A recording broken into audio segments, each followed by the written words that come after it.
ममता बनर्जी ने कहा कि अगर राहुल गांधी विपक्ष के पीएम उम्मीदवार होते हैं तो बीजेपी के लिए सबसे बड़ी टीआरपी होगी और उनको आसानी होगी। इस वक्त हमारे साथ बातचीत के लिए मौजूद है बीजेपी के राज्यसभा सांसद हरनाथ सिंह यादव जी। सर, विपक्षी एकता की एक तरफ बात हो रही है, दूसरी तरफ ममता बनर्जी का ऐसा बयान आ रहा है कि राहुल गांधी अगर पीएम उम्मीदवार हो जाएंगे तो नरेंद्र मोदी जी को काफी फायदा होगा।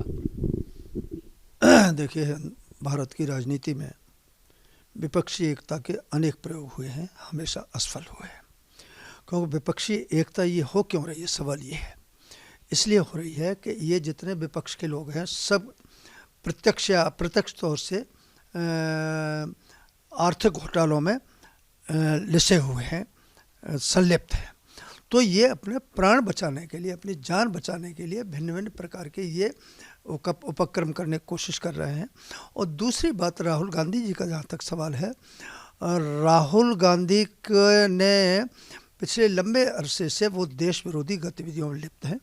और अभी कैम्ब्रिज विश्वविद्यालय में जाकर के जिस तरीके से उन्होंने बोला कि भारत में लोकतंत्र ख़त्म हो गया है, भारत में किसी को बोलने नहीं दिया जाता है, चीन जो है सद्भावना पैदा करता है, यह बात केवल देश का कोई शत्रु ही बोल सकता है, दूसरा कोई नहीं बोल सकता। और दूसरे, राहुल गांधी हज़ारों करोड़ के घोटाले में जमानत पर चल रहे हैं, वो देश विरोधी कृत्यों में लगे हुए हैं, अभियान चला रहे हैं। इसलिए मैं सर्वोच्च न्यायालय से अपील करूंगा कि वो इसका संज्ञान लें और उनकी जमानत जो है क्या नाम है, रद्द होनी चाहिए। और इधर मैं माननीय संसद से कहूँगा कि राहुल गांधी ने इस प्रकार के अनर्गल चीज़ें बोल करके भारत के लोकतंत्र को शर्मसार किया है, भारत की प्रतिष्ठा को गिराया है। दुनिया के अंदर भारत की प्रतिष्ठा को गिराने की साजिश में शामिल हैं। वो देश विरोधी ताकतों के हथकंडों में उसमें खेल रहे हैं, इसलिए उनकी सदस्यता रद्द होनी चाहिए। ममता बनर्जी के बयान को किस तरीके से देखते हैं कि राहुल गांधी अगर पीएम के उम्मीदवार होते हैं तो बीजेपी के लिए थोड़ा आसानी हो जाएगी, नरेंद्र मोदी जी को फायदा मिलेगा? बस इसमें तो मेरा इतना ही कहना है कि राहुल गांधी जी का जो बौद्धिक वर्तन है वो छोटा है और इसी कारण से उनके ऊपर उनको अनेक चीज़ों से लोग विभूषित करते रहे। उस पर उन्होंने मोहर लगा दी है कि राहुल गांधी क्या है। इसके अलावा अगर बात करें तो अखिलेश यादव विपक्षी गठबंधन की बात करें, कह रहे क्षेत्रीय दल के अंदर ही वो ताकत है कि बीजेपी को चुनाव हरा सकती है। टीआरएस के साथ बात करें गठबंधन की, टीएमसी के साथ बात कर रहे हैं, जेडीयू के साथ बात कर रहे हैं। इस पर केवल मेरा इतना ही कहना मुनासिब होगा कि 100 चूहे मिलकर के एक शेर को नहीं हरा सकते। क्या प्रधानमंत्री नरेंद्र मोदी को शेर कह रहे हैं, बाकी लोगों को चूहा?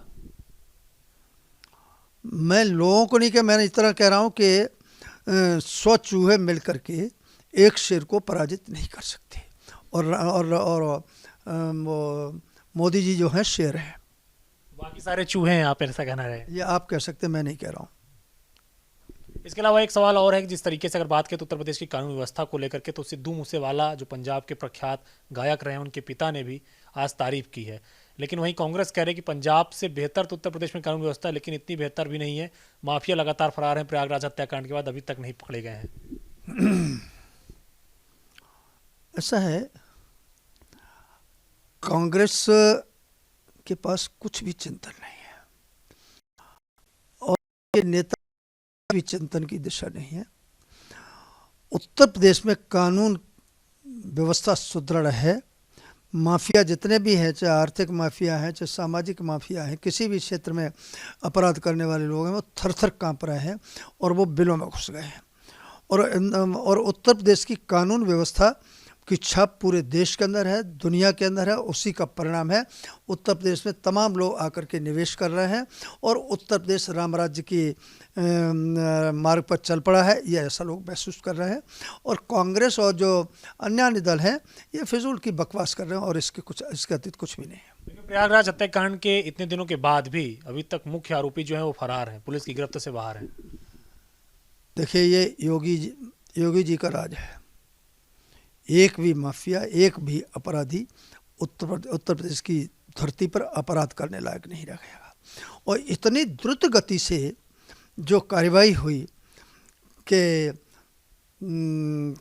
कुछ अपराधियों को मौत के घाट उतार दिया, किसी के मकानों पर बुलडोजर से चल रहे हैं, तो वो पाताल में भी होंगे, वहाँ से भी निकाल करके लाए जाएंगे और उनको दंडित किया जाएगा। आज भी अतीक अहमद के एक करीबी के घर के बुलडोजर चला है, क्या आप इस तरह की कार्रवाई को ठीक मानते हैं? और ये तो कार्रवाई सही है। ये जितने भी माफिया हैं, इन्होंने अवैध तरीके से लोगों की ज़मीनों पर, सरकारी ज़मीनों पर कब्जा करके अपने मकान खाली किए। इनको तमाम नोटिस दिए गए और नोटिस के बावजूद ये हलचल इनमें नहीं पैदा हुई तो उनको गिराया जा रहा है। इसमें कोई गैरकानूनी काम बिल्कुल भी नहीं हो रहा है, सब संवैधानिक और कानूनी तरीके से सब हो रहा है।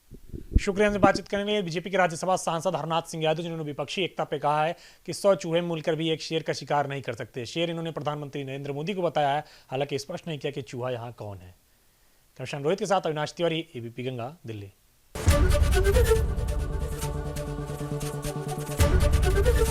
एबीपी गंगा, खबर आपकी, जुबान आपकी।